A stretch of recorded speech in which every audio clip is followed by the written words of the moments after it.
Jujutsu Kaisen में वैसे तो काफी सारे टेक्निक्स है, लेकिन आज हम उनमें से 22 सबसे पावरफुल टेक्निक्स के बारे में बात करेंगे। और जिन्हें स्पॉइलर नहीं पसंद है तो वो नाराज ना हो, क्योंकि सारे टेक्निक सीजन 1 और जेजे जीरो मूवी से ही लिया गया है। मांगा से एक भी नहीं है, सिर्फ वही टेक्निक मौजूद है जो जेजे के एनिमे के सीजन 1 और जेजे जीरो मूवी में दिखाया गया है। तो ये वीडियो स्पॉइलर फ्री है, तो बिना किसी टेंशन के आप इसे आराम से देख सकते हो। चलो वीडियो शुरू करते हैं, जिसमें सबसे पहला है हमारे सातोरू गोजो का लिमिटलेस टेक्निक्स। जैसा कि तुम्हें पता ही चल गया होगा कि इस टेक्निक का यूजर अपना सातोरू गोजो है। इस टेक्निक का बेस फंडा ये है कि एक रिलीम ऑफ एग्जिस्टेंस पर बेस्ड होता है, जो कि इनफाइनाइट स्पेस को क्रिएट कर सकता है। इसमें बेसिकली गोजो और उसके अपोनेंट के बीच एक एक्सट्रीम थिन बैरियर क्रिएट हो जाता है, और ये बैरियर एक फाइनाइट स्पेस में इनफाइनाइट टाइम क्रिएट कर देता है। गोजो इस लिमिटलेस टेक्निक से अपने और अपने अपोनेंट के बीच एक इतना स्पेस क्रिएट कर देता है जिससे कि वो स्पेस इनफाइनाइट टाइम में बढ़ जाता है, और जिससे अपोनेंट का टाइम काफी स्लो हो जाता है और यूजर्स अपने अपोनेंट को जैसे चाहे वैसे कंट्रोल कर सकता है। इसके साथ ही गोजो ब्लू, रेड और पर्पल ऑफेंसिव टेक्निक का इस्तेमाल करता है, जो कि लिमिटलेस टेक्निक से आया हुआ है। गोजो इसका इस्तेमाल करके मैटर, मैग्नेटिज्म इत्यादि जैसे और भी कई चीजों को बना सकता है। लेकिन सबसे खतरनाक चीज ये होती है, ध्यान से इस सवाल है, कि गोजो अपनी पावर की मदद से लोगों के प्योर बॉडी को कर्स में भी बदल सकता है। गोजो भैया काफी पावरफुल ऐसे थोड़ी ना कहे जाते हैं। दूसरे नंबर पर आता है रिवर्स्ड कर्स टेक्निक। अब ये टेक्निक अपने नाम से ही क्लियर है, जो कि कर्स्ड एनर्जी को पॉजिटिव एनर्जी में बदल देता है। ये टेक्निक बेसिकली दो सोर्स ऑफ कर्स्ड एनर्जी पर काम करता है, जिसमें कि किसी दो कर्स्ड एनर्जी को लेकर उन्हें मर्ज करके उनका इस्तेमाल किया जाता है। ये टेक्निक ज्यादातर हीलिंग पर्पस के लिए ही इस्तेमाल किया जाता है, इसलिए इस टेक्निक की मेन यूजर अपनी सोको होती है, जो सीजन 1 में टोक्यो जुजुत्सु हाई स्कूल में हमें डॉक्टर के रूप में ज्यादातर दिखाई दी गई है, और अभी सीजन 2 में गोजो और गीतो के साथ वो ज्यादातर हमें देखने को मिलती है। जी हाँ, इसी लेडी का नाम सोतो है। लेकिन ध्यान देने वाली ये बात है कि अपना गोजो भी इस टेक्निक का इस्तेमाल कर सकता है, बस तरीका अलग है। वो एनर्जी को अपने लिमिटलेस टेक्निक के साथ मर्ज करके इसका इस्तेमाल करता है। लेकिन यहाँ प्रॉब्लम आती है, और वो प्रॉब्लम क्या है? जब भी गोजो इस टेक्निक का इस्तेमाल करता है,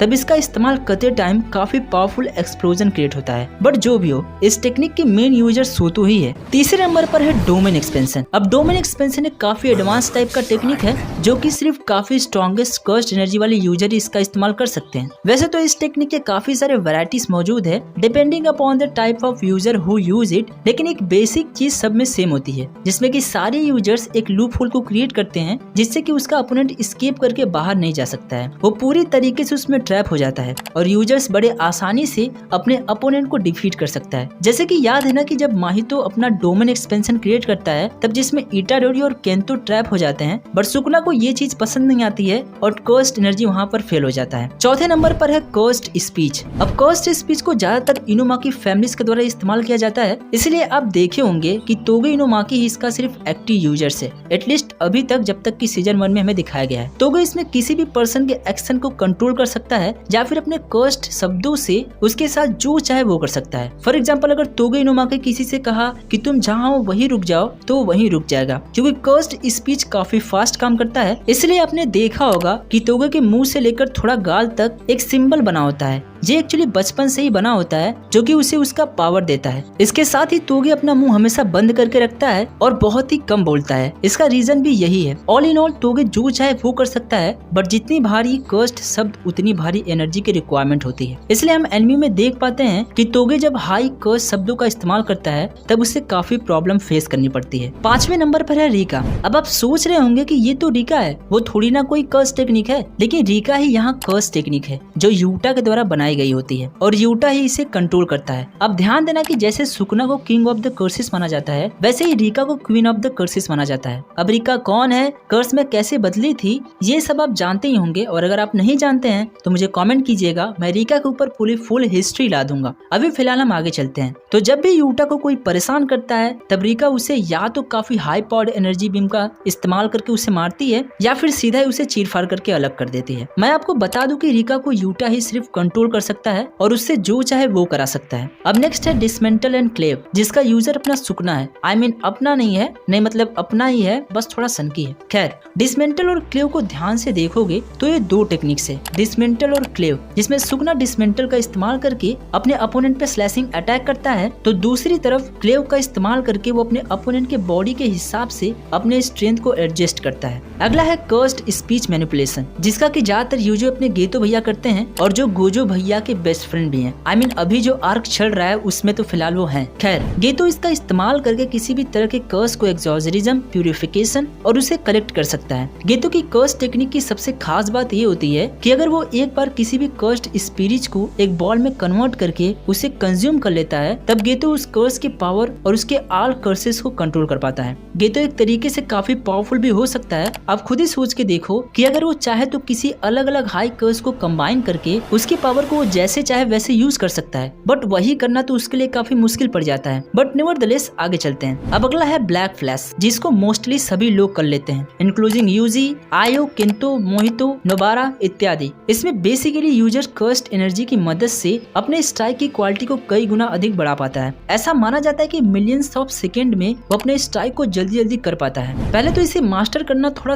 टफ होता है, बट अगर एक बार कर लो तो बड़े आसानी से इसे कई बार किया जा सकता है। अब नेक्स्ट है द जेनिन्स family speciality the 10 shadow techniques, जो कि बेसिकली एक समनिंग टेक्निक्स होता है जिसमें कि शैडो को एज ए इंटरमीडिएट के रूप में इस्तेमाल किया जाता है। इसमें खास बात ये होती है कि जो भी लोग जेनिन फैमिली से बिलोंग करते हैं तब उन्हें ये टेक्निक दिया जाता है, और ये टेक्निक पाने पर उस बंदे को 2 डिवाइन डॉग भी दिया जाते हैं, लेकिन इतनी आसानी से नहीं। बेसिकली उस पर्सन को एक एक्सॉर्सिज्म रिचुअल के थ्रू उन डॉग्स को अपने वश में करना होता है, तब जाके वो उसका इस्तेमाल कर पाते हैं। अंत में एक यूजर्स टोटल में 10 सेकिगामी को सम्मन कर सकता है। इसमें मोस्टली यूजर खुद लड़ाई नहीं करते हैं और वो सिर्फ सेकिगामी पर ही निर्भर होते हैं, बट एनिमे में हम देख पाते हैं कि मेगुमो फुजिगुरो इन सभी रूल्स को नहीं मानता है और वो अपने हिसाब से फाइट करता है। नेक्स्ट है केंटो नानामी का रेशियो टेक्निक्स, जिसमें यूजर्स अपने कर्स टेक्निक का इस्तेमाल करके अपने अपोनेंट के बॉडी को 10 इक्वल पार्ट में डिवाइड कर पाता है और उनमें से 7 रेशियो पॉइंट को 3 पॉइंट में कन्वर्ट भी कर पाता है, जिससे वो पार्ट वीक हो जाता है और फिर उस पर आसानी से टारगेट किया जा सकता है। नानामी चाहे तो अपनी इस टेक्निक का इस्तेमाल करके किसी एक पर्टिकुलर बॉडी पार्ट्स को अलग कर सकता है, then cutting the whole body. अब ये तो नानामी के ऊपर डिपेंड करता है, बट हम आगे चलते हैं। नेक्स्ट है आइडलेट ट्रांसफिगरेशन, जिसका ज्यादातर इस्तेमाल माहितो करता है।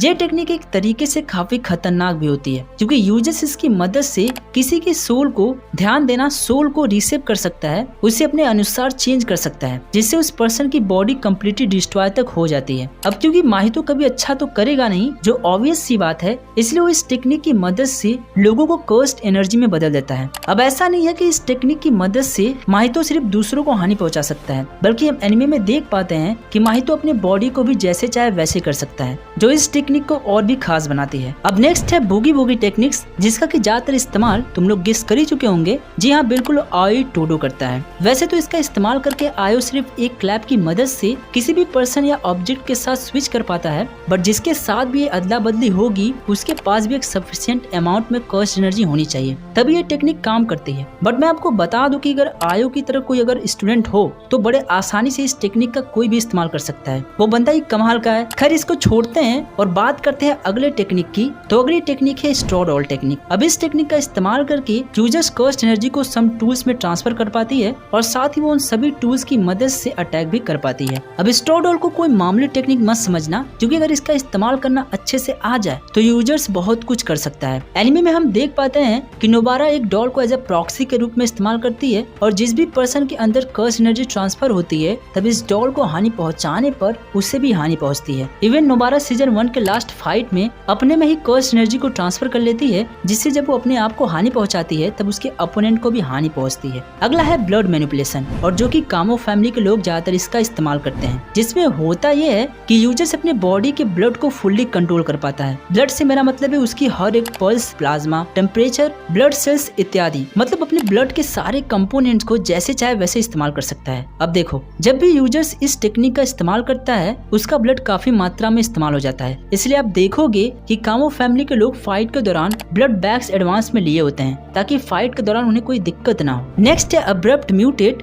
कर्स्ड कॉर्प्स टेक्निक, जिसका यूजर अपना पांडा होता है। एनिमे में हमें देखने को मिलता है कि पांडा में टोटल 3 कॉर्प्स मौजूद होते हैं, या फिर ये मान सकते हो कि पांडा में 3 कोर मौजूद होते हैं, जो अपने सुटेबिलिटी के अनुसार चेंज होते रहते हैं, जिसमें कि एक गोरिल्ला पांडा भी होता है, जो पांडा का सबसे पावरफुल कोर माना जाता है। मोर और लेस ये टेक्निक कम और बॉडी स्विचिंग ज्यादा लगती है मुझे। 16वें नंबर पर है डिजास्टर प्लांट, जिसका यूजर हरामी होता है। एनिमे में हमें देखने को मिलता है कि इसमें यूजर्स अपने कर्स्ड एनर्जी की मदद से प्लांट्स को मैनिफेस्ट कर पाते पाता है और साथ में प्लांट्स की मदद से वो अपने अपोनेंट पे अटैक, बाइंड इत्यादि जैसे और भी कई चीजें कर पाता है। इस टेक्निक की खास बात ये होती है कि यूजर्स अपने आसपास के प्लांट से एनर्जी को एब्जॉर्ब कर पाता है और फिर उसे कर्स्ड एनर्जी में कन्वर्ट कर पाता है और अपने अपोनेंट के खिलाफ इस्तेमाल कर पाता है, जो कि इस टेक्निक को एक खास और एक पावरफुल टेक्निक बनाती है। 17वें नंबर पर है डिजास्टर फ्लेम, जिसका कि यूजर जोगो है। हाँ, गोजो नहीं, जोगो, दोनों नाम एक जैसे लगते हैं, है ना। खैर जो भी है तुम देख लेना। गोजो इस टेक्निक की मदद से अपने सिर पे लगे एक भट्टी से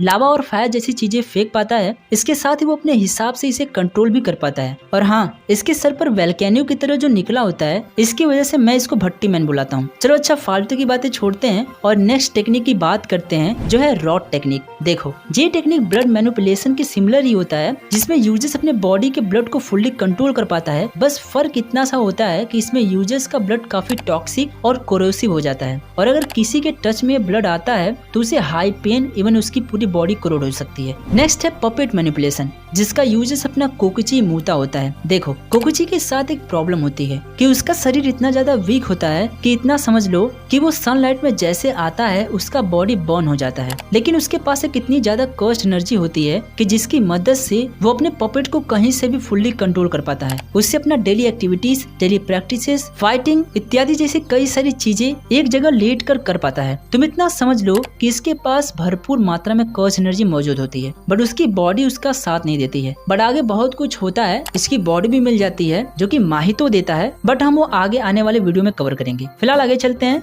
नेक्स्ट है कंस्ट्रक्शन, जिसका कि यूजर्स माकी की ट्विन सिस्टर माई जेनिन होती है। वैसे तो ये काफी पावरफुल होती है, इतना कि चाहे तो मेरे हिसाब से गोजो तक को टक्कर दे सकती है। अब देखो, ये मैं हवे में नहीं बोल रहा हूँ, पहले आप ये सुनो, क्योंकि इसका इस्तेमाल करके यूजर्स नथिंग से एनीथिंग को क्रिएट कर सकती है, इसलिए तो इसे कंस्ट्रक्शन कहा जाता है। बट इस टेक्निक में काफी भारी मात्रा में एनर्जी का इस्तेमाल भी हो जाता है। एनिमे में हमें देखने को मिलता है कि माई अपने साथ एक रिवॉल्वर ली होती है, जिसका कि वो बैटलफील्ड में इस्तेमाल करती है। मैं आपको बता दूं कि इस रिवॉल्वर में सिर्फ 6 बुलेट ही भरी जा सकती है, लेकिन माई अपने टेक्निक का इस्तेमाल करके 7वां बुलेट भी तैयार कर लेती है और जिससे वो अपने अपोनेंट को मार पाती है। लेकिन जैसा कि मैंने आपको बताया कि इस टेक्निक में पोटेंशियल तो है, बट उतना हाई एनर्जी का भी इस्तेमाल हो जाता है। इसी की वजह से माई को एक बुलेट को बनाने में अपनी पूरी दिन की एनर्जी देनी पड़ती है। तो आप समझ सकते हो कि क्यों इस टेक्निक को इस्तेमाल नहीं किया जा सकता है, वरना मेरे हिसाब से तो गोजो तुम देख लो। नेक्स्ट है प्रिंसिपल का गाकुगांजी टेक्निक्स, जिसमें बेसिकली वो गिटार को कर्स्ड एनर्जी में बदल देते हैं और जब भी वो इसे बजाते हैं तब गिटार के हर वेव में हाई कर्स्ड एनर्जी मौजूद होती है, जो ओपोनेंट को खत्म करने के लिए काफी होती है। Last but not the least, tool manipulation. इसकी यूजर्स मोमो होती है,